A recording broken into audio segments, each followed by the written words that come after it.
நம்ம இந்த வீடியோவில் எதை பற்றி பார்க்க போகிறோம்னா டிசம்பர் 2023க்கான CMA ஸ்டடி பிளான் பற்றி தான் இந்த வீடியோவில் நம்ம பார்க்க போகிறோம்.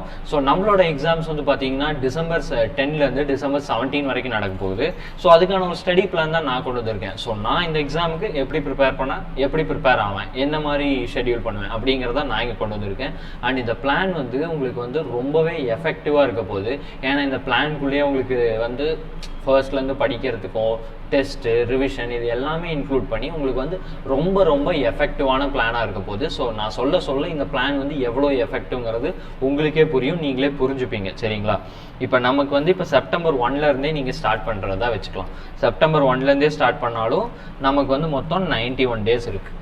91 டேஸ் இருக்குது. சரிங்களா? அதில் குரூப் 1ல் வந்து பார்த்தீங்கன்னா பிஸ்னஸ் லா அண்ட் எத்திக்ஸ் இருக்குது, financial accounting, direct tax, indirect tax, cost accounting. Group 2ல் OMSM, operation management and strategic management, corporate accounting and auditing, financial management and business data analytics, அதுக்கப்புறமா வந்து மேனேஜ்மெண்ட் அக்கௌண்டிங். ஸோ இதில் வந்து ஒரு சிலர் group 1 மட்டும் எழுதுவீங்க, இன்னொரு சிலர் குரூப் 2 மட்டும் எழுதுவீங்க, இன்னும் மற்றவங்க 2 குரூப்புமே சேர்த்தியே எழுதுவீங்க. ஸோ ஃபர்ஸ்ட் நம்ம வந்து இது வந்து நீங்கள் எந்த ஆர்டரில் படிக்கிறீங்க அப்படிங்கிறது வந்து உங்கள் விருப்பம் தான். ஸோ நான் வந்து ஒரு ஆர்டர் கொண்டு வந்திருக்கேன். என்ன அப்படி பார்த்தீங்கன்னா, ஃபர்ஸ்ட் வந்துட்டு குரூப் 1ல் வந்து பார்த்தீங்கன்னா இதை நீங்கள் ஃபர்ஸ்ட் படிக்கலாம், இந்த சப்ஜெக்டை ஃபஸ்ட்டு படிக்கலாம். டேக்ஸுக்கு வந்து ரொம்ப இம்பார்ட்டன்ஸ் தரணும். எல்லா சப்ஜெக்ட்டுமே நம்ம இம்பார்ட்டன்ஸ் தரணும். அண்ட் டேக்ஸ்க்கு வந்து இந்த இடத்துல ஏன் இம்பார்ட்டன்ஸ் தரணும், இதில் வந்து ஏகப்பட்ட ப்ரொவிஷன்ஸுங்கிறது அவ்வளோ மஸ்ட்டு. ஸோ நமக்கு டேரக்ட் இன்டைரக்ட் டேக்ஸ் ரெண்டுமே ஒட்டுக்காக இருக்கும்போது direct tax 50, indirect tax 50. So உங்களுக்கு வந்து ரெண்டுமே இன்க்ளூடடாக இருக்கும். அப்போ நீங்கள் என்ன பண்ணால் ஃபுல் அண்ட் ஃபுல் ப்ரொவிஷன்ஸ் படிக்கணும். டேரக்ட் டேக்ஸில் இருக்க அத்தனை ப்ரொவிஷன்ஸும் பார்க்கணும், இன்டைரக்ட் டேக்ஸில் இருக்க அத்தனை ப்ரொவிஷன்ஸும் பார்க்கணும். ஸோ இதில் டேக்ஸை பொறுத்த வரைக்கும் நம்ம நல்லா ஞாபகம் வச்சுக்க வேண்டியது ப்ரொவிஷன்ஸ். அதாவது இந்த கான்செப்டை தான் நம்ம நல்லா புரிஞ்சு வச்சுக்கணும் அப்படிங்கிறது. எந்த அளவுக்கு ஸ்ட்ராங்காக இருக்க முடியுமோ அந்த அளவுக்கு ஸ்ட்ராங்காக இருக்க வேண்டியது ரொம்ப அவசியம். சரிங்களா? அடுத்து நம்ம குரூப் 2ல் எந்த சப்ஜெக்டை பார்க்கலாம்னா ஃபினான்ஷியல் அக்கௌண்டிங் பார்க்கலாம். ஏன் ஃபினான்ஷியல் அக்கௌண்டிங்னா இந்த அக்கௌண்ட்ஸ் வந்துட்டு ரொம்ப இதுங்க. சரிங்களா? ஏன்னா போன அட்டம்ப்டில் அக்கௌண்ட்ஸ் கொஞ்சம் டஃப்பாகவும் இருந்துச்சு. ஸோ அக்கௌண்ட்ஸை வந்து நீங்கள் வந்துட்டு நல்லா இது பார்க்கணும் அப்படிங்கிறது தான். நம்ம அக்கௌண்ட்ஸ் பொறுத்த வரைக்கும் எப்போவுமே நல்லா தான் பார்க்கணும். அண்ட் இந்த அக்கௌண்ட்ஸ் ரொம்ப இம்பார்ட்டன்ஸ். ஃபினான்ஷியல் அக்கௌண்ட்ஸ் பொறுத்த வரைக்கும் இதில் வர எல்லா அக்கௌண்ட்டுமே இம்பார்ட்டன்ஸ். ஸோ அப்போ இந்த ஃபினான்ஷியல் அக்கௌண்ட்ஸ்லேயும் நீங்கள் வந்து இம்பார்ட்டன்ஸுங்கிறது கொடுக்கும். ஸோ இதை நம்ம செகண்டாக பார்க்கலாம். அடுத்து வந்து தேர்டு காஸ்ட் அக்கௌண்டிங். அடுத்து காஸ்ட் அக்கௌண்டிங்கும் அக்கௌண்ட்ஸ் ரிலேட்டட் போது நம்ம அதுவும் சம் ரிலேட்டட். ஸோ இது வந்து என்னோட ஆர்டர். ஸோ நீங்கள் காஸ்ட் அக்கௌண்டிங் வந்து தேர்டும் பார்க்கலாம். அடுத்து வந்து business law and ethics. Fourth வந்து பிஸ்னஸ் லா அண்ட் எத்திக்ஸ். ஆக்சுவலாக அதுதான் நமக்கு ஃபர்ஸ்ட் எக்ஸாம். ஸோ நீங்கள் அது வந்து கடைசியாக படிக்கிறது எதுக்காக அப்படின்னா, ஸோ உங்களுக்கு அப்படியே அந்த ஞாபகங்களோட அப்படியே நீங்கள் எக்ஸாம் எழுதிடலாம் அப்படின்னா. ஸோ பிஸ்னஸ்ல அப்போ வந்து direct tax and indirect tax வந்து ஃபர்ஸ்ட் படிக்கலாம், financial accounting second, cost accounting third, business law and ethics fourth. Business law and எத்திக்ஸை பொறுத்த வரைக்கும் கம்பெனிஸ் தான் முக்கியம், கம்பெனியில் தான் ரொம்பவே முக்கியம். ஸோ அதான் வந்து 40% வெயிட்டேஜ் இருக்கக்கூடிய லெசன். அதுக்கப்புறமா வந்து பார்த்தீங்கன்னா எத்திக்ஸ் ஏன் இம்பார்ட்டன்ட், அது ஒரு 15 மார்க் தானே அப்படின்னு கேட்டிங்கன்னா, உங்களுக்கு வந்து எத்திக்ஸில் இருக்கிறது அந்த ஒரு பார்ட். அப்போ அதை நீங்கள் வந்து ஃபுல்லாக முடிஞ்ச அளவுக்கு தரவு பண்ணிடுங்க. அந்த 15 மார்க்ஸை கம்ப்ளீட்டாக வாங்குற அளவுக்கு தரவு பண்ணிடுங்க. ஓகேங்களா? ஏன்னா எத்திக்ஸில் வந்து உங்களுக்கு முடிஞ்ச அளவுக்கு அந்த இதுக்குள்ளே இருந்தால் உங்களுக்கு கேள்வி கேட்பாங்க அந்த ஒரு லெசன். அப்போ இந்த எத்திக்ஸை வந்து ஃபுல்லாக தரவு பண்ணிடுங்க. சரி, 15 மார்க்ஸ் தான், அந்த 15 மார்க்ஸையும் கம்ப்ளீட்டாக வாங்குற மாதிரி, ஃபுல்லாக வாங்குற மாதிரி படித்து பிஸ்னஸ் லா அண்ட் எத்திக்ஸில் ப்ரிப்பேர் ஆகிக்கோங்க. அடுத்து செகண்ட் குரூப்பில் நம்ம என்ன ஆர்டர்னா, ஃபர்ஸ்ட் வந்து FMBDA தான். ஏன் FMBDAனா, போன டைம் வந்து FMBDA ரொம்பவே வந்து கஷ்டமாக இருந்தக்கூடிய சப்ஜெக்ட். ஸோ FM பொறுத்த வரைக்கும் கான்செப்ட்ஸ் வந்து நிறைய இருக்கும், அதாவது சம்ஸ் இருக்கும். FMலேயே வந்து சம்ஸு தியரி நிறைய இருக்கும். ஸோ அது நீங்கள் எல்லாத்தையுமே வந்துட்டு ரொம்ப தரவு பண்ண வேண்டியது ரொம்பவே அவசியம். FMக்கும் அந்த பிஸ்னஸ் டேட்டா அனலிட்டிக்ஸ் அது வந்து ஃபுல்லாகவே தியரி பார்ட்டு. ஸோ அதுக்கும் நீங்கள் இம்பார்ட்டன்ஸ் கொடுங்க. இந்த FM பொறுத்த வரைக்கும் அது சம்ஸும் இருக்கும், தியரி இருக்கும்போது இது கொஞ்சம் டிஃப்ரெண்ட்டாக இருக்கும். அப்படிங்கும்போது நீங்கள் இதை ஃபர்ஸ்ட் படிக்கிறது கொஞ்சம் நல்லாயிருக்கும். அடுத்து வந்து OM பொறுத்த வரைக்கும் அதுவும் சம்ஸ் தான். ஸோ OMல நம்ம சம்ஸ் தான் வந்து மோஸ்ட்லி இருக்கும். அந்த SM வந்து ஃபுல்லாக தியரி. சரிங்களா? ஸோ இதை நீங்கள் வந்துட்டு செகண்டாக படிக்கலாம். அடுத்து வந்துட்டு management accounting third. Management accounting வந்து ஃபுல்லாக அக்கௌண்ட்ஸ். அடுத்து வந்துட்டு corporate accounting and audit. Corporate accounting பொறுத்த வரைக்கும் எல்லா லெசனுமே மஸ்ட். இதில் வந்து நீங்கள் பார்த்தீங்கன்னா இந்த ஷெட்யூல் 3 பேலன்ஸ் ஷீட், அப்புறமா வந்து பார்த்தீங்கன்னா கேஷ் ஃப்ளோ ஸ்டேட்மெண்ட், இது வந்து கண்டிப்பாக இது வந்து ஒவ்வொரு கொஸ்டின் கேட்டுருவாங்க. ஸோ இது வந்து நம்ம கார்ப்பரேட் அக்கௌண்டிங் பொறுத்த வரைக்கும் இந்த 5 லெசனும் 10 மார்க்ஸ் அப்படியே 50க்கு வந்துடும். 5 லெசனும் 10 மார்க் இருக்கும்.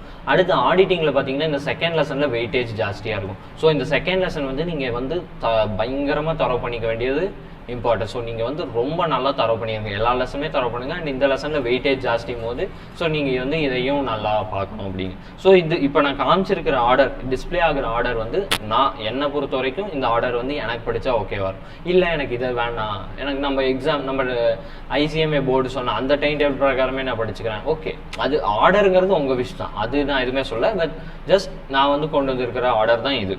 அடுத்து இப்போ நம்ம வந்து பார்க்க போகிறது பிளான், எப்படி படிக்க போகிறோம் அப்படிங்கிற ஒரு பிளான். இந்த டேஸ் கேல்குலேஷன்லாம் போட்டு எப்படி படிக்க போகிறோம் அப்படிங்கிற பிளான் தான் கொண்டு வந்திருக்கேன்.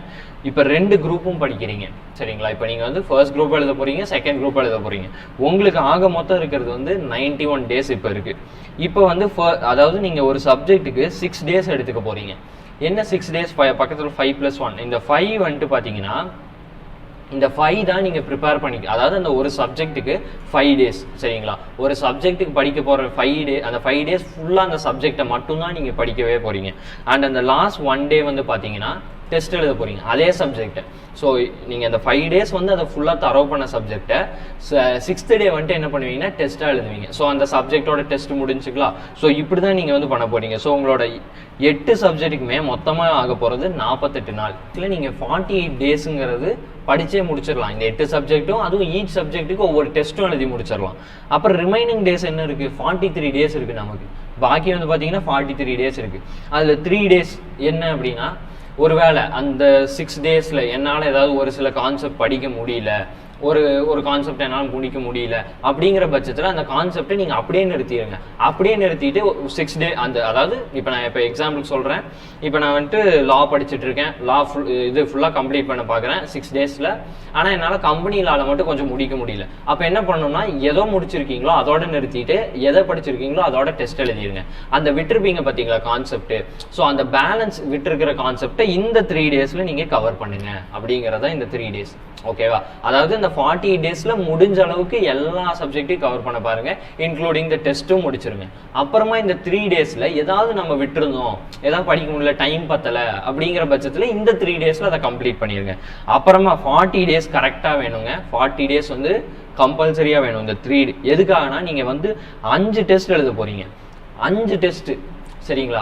அதாவது இப்போ இவ்வளோ நேரம் படிச்சிட்டீங்க, 48 டேஸ்க்கு படிச்சிட்டீங்க, ரெடி ஆகிட்டீங்க. அப்புறம் 3 டேஸ் பாக்கி ஏதாவது அப்படி ஒரு வேளை ஒன்றுமே இல்லை, அந்த 3 டேஸில் நான் எதுவுமே பேலன்ஸ் வைக்கல, ரிவிஷன் பண்ணிக்கலாம், ஒன்றும் பிரச்சனை இல்லை, ரிவிஷன் பண்ணுங்க சரிங்களா. அப்புறமா பாக்கி 40 டேஸ் இருக்குது பார்த்தீங்களா. இந்த 40 டேஸில் நீங்கள் 8 சப்ஜெக்டையும் நீங்கள் வந்து 5 தடவை டெஸ்ட் எழுதணும் சரிங்களா. முடிஞ்ச அளவுக்கு மேக்ஸிமம் 5 டெஸ்ட் எழுதணும். இல்லை 5 டெஸ்ட் எழுத முடியாது அப்படின்னா நீங்கள் 3 டெஸ்ட் எழுதுங்க. ஆனால் கண்டிப்பாக 3 அல்லது அதுக்கு மேலே இருக்கணும், 5க்குள்ளே இருக்கணும் ஓகேவா. ஸோ இந்த அண்ட் அதுவும் இல்லாமல் நம்ம ICMA போர்டு வந்து பார்த்தீங்கன்னா மார்க் டெஸ்ட் வந்து ப்ரொவைட் பண்ணுவாங்க. ஸோ அதுவும் நீங்கள் வந்து எழுதிக்கலாம். அதுவும் வந்து நீங்கள் பார்த்தீங்கன்னா உங்களுக்கு 2 செட்டு ப்ரொவைட் பண்ணுவாங்க. ஸோ அந்த 2 டெஸ்ட்டையும் நீங்கள் இது கூட இன்க்ளூட் பண்ணி அதுவும் எப்படி இருக்குது, அவங்களும் எப்படி கேட்குறாங்கிறத எழுதிக்கலாம். பாக்கி இருக்க 3 டெஸ்ட் வந்து உங்கள் பேரண்ட்ஸ்கிட்டயோ இல்லை ஃப்ரெண்ட்ஸ்கிட்டயோ இல்லை உங்களோட டீச்சர்ஸ்கிட்டயோ கொடுத்து எனக்கு நீங்களே கொஸ்டின் செட் பண்ணி கொடுங்க 100 மார்க்ஸ்க்கு அப்படிங்கிற மாதிரி. ஸோ நீங்களே வந்து உங்களுக்கான கொஸ்டின்ஸை உங்களோட வேற யாரோட கைடன்ஸ் மூலிமா ப்ரிப்பேர் பண்ணி அதுக்கான டெஸ்ட்டையும் நீங்கள் எழுதலாம். ஸோ வந்து 5 டெஸ்ட் எழுதணும். இல்லை என்னால் முடியாது 5 டெஸ்ட், சப்போஸ் என்ன முடியல, அப்போ கண்டிப்பாக நீங்கள் அட்லீஸ்ட் 3யாவது எழுதியிருக்கணும் சரிங்களா. 3 அதுக்கு மேலே 3 to 5க்குள்ளே நீங்கள் எழுதியிருக்கணும், அது வந்து மஸ்ட்டுங்க. ஸோ இது இப்போ இந்த பிளானை பார்த்தா உங்களுக்கு எப்படி தோணுது, ஒரு ரொம்ப எஃபெக்டிவான பிளானாக இருக்கும். ஏன் அப்படி சொல்கிறேன்னா, நீங்கள் வந்து ஃபர்ஸ்ட்லேருந்து படிக்க போகிறீங்க. ஸோ ஒரு சப்ஜெக்ட்டுக்கு நீங்கள் 6 டேஸ், அதாவது 5 டேஸ் படிக்கிறீங்க அப்படின்னா ஃபர்ஸ்ட்லேருந்து படிக்க போகிறீங்க. ஒரு சிங்கிள் லைன் பை லைனாக ஒவ்வொன்றா ஒன்றுமே விடாமல் லைன் பை லைனாக அத்தனையும் படிப்பீங்க ஓகேவா. அதான் 5 டேஸ் ஒரு சார். அப்புறம் 6th டே வந்து பார்த்தீங்கன்னா நீங்கள் டெஸ்ட் எழுதிடுவீங்க. அந்த சப்ஜெக்ட்டுக்கான டெஸ்ட்டு 6th டேல எழுதிடுவீங்க. இப்படி தான் ஒவ்வொரு சப்ஜெக்ட்டும் முடிச்சுட்டு வர போகிறீங்க. அப்புறமா ஃபைனலாக 8 சப்ஜெக்ட் முடிச்சதுக்கு அப்புறமா நம்ம பாக்கி 3 டேஸ் இருக்கும். அதில் பேலன்ஸ் போர்ஷன் ஏதாவது வச்சிருந்தா அந்த 3 டேஸ் அந்த டைமில் படிச்சுக்கலாம். இல்லை பேலன்ஸ் போர்ஷன் எதுவும் இல்லை அப்படின்னா அந்த டைமில் ஏதாவது ரிவிஷன் பண்ணிட்டு 40 டேஸ் அந்த பாக்கி இருக்கு பார்த்தீங்கன்னா, அந்த 40 டேஸ் அதில் நீங்கள் வந்து டெஸ்ட் எழுதுறதுக்கு ஸ்டார்ட் பண்ணுங்க. ஃபுல் டெஸ்ட் நம்ம ICMA கொடுத்துருக்காங்க பார்த்தீங்களா. ஃபர்ஸ்ட் வந்து இதுதான் கொடுத்துருப்பாங்க. ஸோ நம்ம ஐசிஎம்ஐ போர்டு பிரகாரம் எப்படி டைம் டேபிள் இருக்குன்னா ஃபர்ஸ்ட் பிஸ்னஸ் எத்திக்ஸ் இருக்கும், அதுக்கப்புறமா வந்துட்டு பார்த்தீங்கன்னா ஓஎம்எஸ்எம் இருக்கும், ஸோ அடுத்து ஃபினான்ஷியல் அக்கௌண்டிங், அடுத்து சிஏஏ, டிடிஐடி, எஃப்எம்பிடிஏ, சிஏ, எம்ஏ, இப்படி உங்களுக்கு இந்த ஆர்டரில் தான் இருக்கும். ஸோ அப்போ அந்த ஆர்டர்லேயே நீங்கள் எழுதிக்கலாம். டெஸ்ட்டுங்கிறது அது உங்கள் விருப்பம் தான். இல்லை நான் எந்த ஆர்டரில் படிச்சனோ, எந்த சப்ஜெக்ட் ஆர்டரில் படிச்சனோ அந்த சப்ஜெக்ட் ஆர்டரையும் எழுதிக்கலாம். பட் நீங்கள் 3 hours தான் உங்களுக்கு. ஸோ இது வந்து உங்களுக்கு என்னென்ன உங்களுக்கு ப்ராக்டிஸ் ஆகும்னா, நம்ம டெஸ்ட் எழுதுறதுக்கு அந்த இடத்துல போய் உட்காந்துருக்கும் போது புதுசாக ஃபீல் பண்ண மாட்டோம், அது ஒன்று.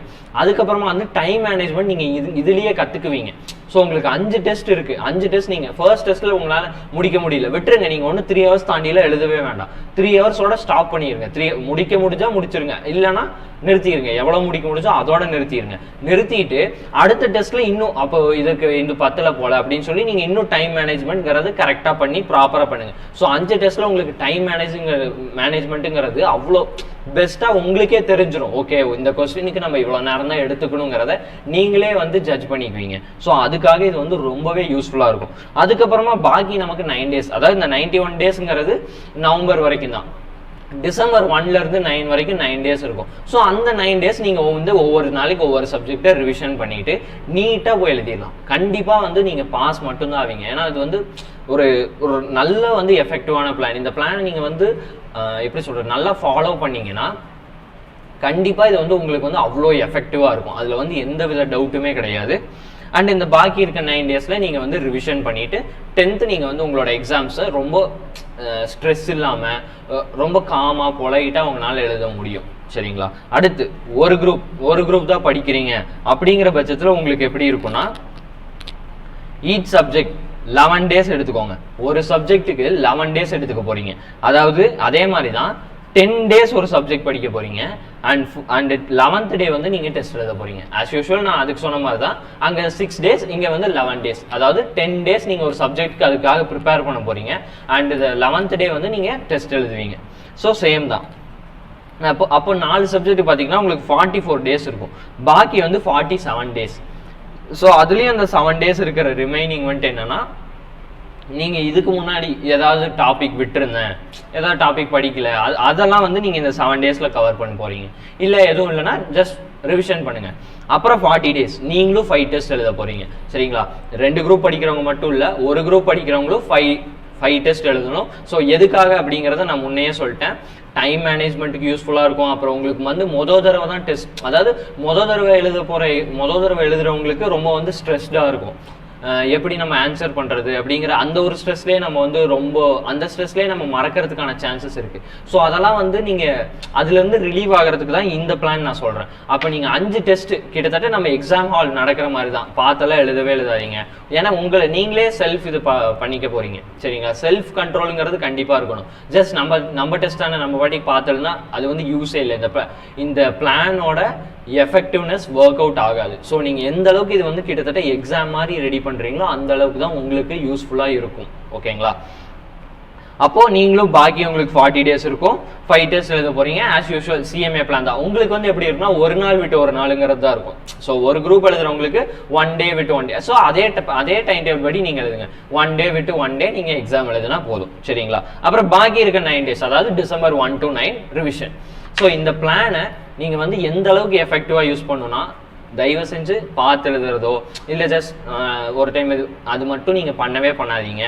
ஏன் சொல்கிறேன்னா, எந்த அளவுக்கு நீங்கள் உங்களை மேலே செல்ஃப் கண்ட்ரோல் வைக்கிறீங்களோ அப்போ தான் உங்களுக்கே தெரியும் நம்ம எவ்வளோ படிச்சிருக்கோம், நம்ம இன்னும் எவ்வளோ படிக்கணும் அப்படிங்கிறது அந்த டெஸ்ட்டில் உங்களுக்கே அப்போ தான் தெரிஞ்சுப்பீங்க. சரிங்களா? முடிஞ்ச அளவுக்கு உங்கள் ஃப்ரெண்ட்ஸ்கிட்டயோ ஃபேமிலிக்கிட்டேயோ இல்லை வேறு டீச்சர்ஸ்கிட்டயோ கைடன்ஸில் கொஸ்டின் பேப்பர் ரெடி பண்ணுங்கள். அதுவும் கஷ்டமாக ரெடி பண்ணுங்கள். ஏன்னா இங்கே நீங்கள் எந்த அளவுக்கு கஷ்டமாக ரெடி பண்ணுறீங்களோ அங்கே அந்த அளவுக்கு நீங்கள் வந்து ஈஸியாக இருக்கிறத ஃபீல் பண்ணுவீங்க. சரிங்களா?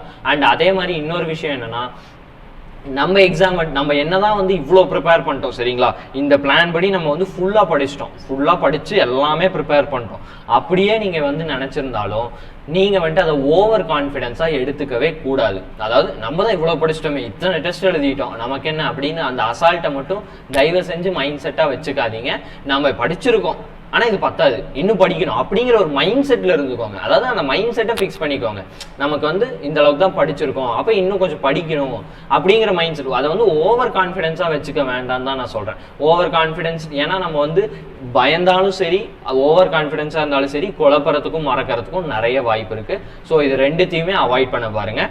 அண்ட் இந்த பிளானை முடிஞ்ச அளவுக்கு எஃபெக்டிவாக யூஸ் பண்ணுங்கள், சரிங்களா? நான் வந்து இந்த பிளானை கொடுத்துருக்கேன், இது பார்க்கும்போது உங்களுக்கே தோணும் இது எந்த அளவுக்கு வந்து எஃபெக்டிவாக இருக்குங்கிறது. ஸோ இதுதான் நான் வந்து CMA 2023 டிசம்பருக்கான ஸ்டடி பிளான் நான் கொண்டு வந்திருக்கேன். ஸோ நான் படித்தா இப்படி தான் படிப்பேன். நான் வந்து இப்போ எக்ஸாம் ப்ரிப்பேர் பண்ணிகிட்டு இருக்கேன் அப்படின்னா நான் இந்த பிளான் தான் படிப்பேன். ஸோ உங்களுக்கு 91 டேஸ் இருக்குது, நீங்கள் இப்போ ஆரம்பித்தாலும் நீட்டாக படித்து முடிக்கலாம், சரிங்களா? ஸோ இந்த பிளானை கரெக்டாக ஃபாலோ பண்ணுங்கள், கண்டிப்பாக எஃபெக்டிவாக இருக்கும்.